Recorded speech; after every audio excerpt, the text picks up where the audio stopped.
Ако ги има, локалната власт во Делчево нека ги гони криминалците, а не да се крие заднив, порача СДСМ на прес. Да се посочува за криминала, да не се пријавува, да се задолжува општината да се обвинува за минатото време е врв на лицемерие, беше речено на пресот. Ние од СДСМ ве повикуваме, бидејќи власта е во ваши раце, секој кој се огрешил пред законот, секој кој направил злоупотреба на народни пари, да биде изведен пред лицето на правдата, независно дали од СДСМ или од ДПМН. За СДСМ вината за состојбата во Делчево не е нивна, туку на ВМРО, кој 8 години поред владее во градот. Резултат на нивното владење е, како што рекоа, цунами во Делчево кој однесе 5000 граѓани во туѓина. Го распродадовте сето земјиште во центарот на Делчево и пошироко и ништо ниту вративте, ниту изградивте во Делчево. Вистина број 3. Го распродадовте земјиштето на Голак и ништо ниту вративте, ниту изградивте. Вистина број 4. Ги распродадовте сите задружни домови по селата и ништо ниту вративте, ниту изградивте. Чекор поблиску до ново цунами, овој пат финансиско, било и најновото задолжување. СДСМовската математика покажала дека од 2014 до денеска Делчево се задолжило со 23 милиони денари, а заедно со ново најавениот долг од 33 милиони денари.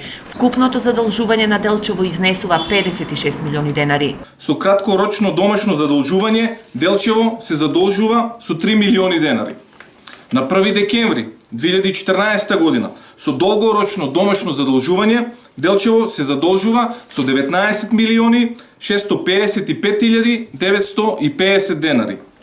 На 28 мај 2015 година со краткорочно домашно задолжување Делчево се задолжува со 1 милион денари. Градоначалникот Шектански овие тврдење на опозицијата ги нарече невистини и полувистини во функција на замајување на јавноста. Општина Делчево имаме раздолжено од повеќе од 25 милиони неутужени долгови. Значи, времето во кое што ние работиме сега и тие како работеле е многу различно. Не постои ниту еден проект, не постои ниту една градежна активност која што е завршена, а парите да не се платени. Шектански потенцираше дека краткорочните задолжувања се однесуваат за проекти финансирани од ДИПА, кои ќе се вратат на банката по нивната реализација, додека најавата за ново задолжување од 33 милиони денари е со поболни услови преку Светска банка. Едно е да се задолжиш под поволни услови кои што ти ги гарантира владата и тоа е нешто најповолно што може да се најде сега на пазар за задолжување, а други по тие услови тие што се задолжувале за 24 милиони да должиш во денешно време 200 до 300 милиони. Тоа е уништување на иднината на општина Делчево.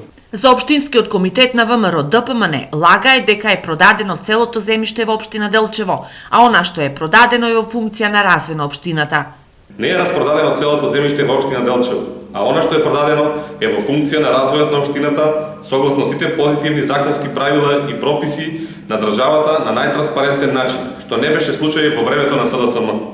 Можеби на СДСМ Делчево нема одговора што во општината се гради, но тоа е нивен личен проблем со кој треба да се позанимаваат. СДСМ очекува на 11 декември да се случи приземјување на актуелната локална власт, а ВМРО ДПМН граѓаните на Делчево да ги казна сценаријата и манипулациите на опонентите.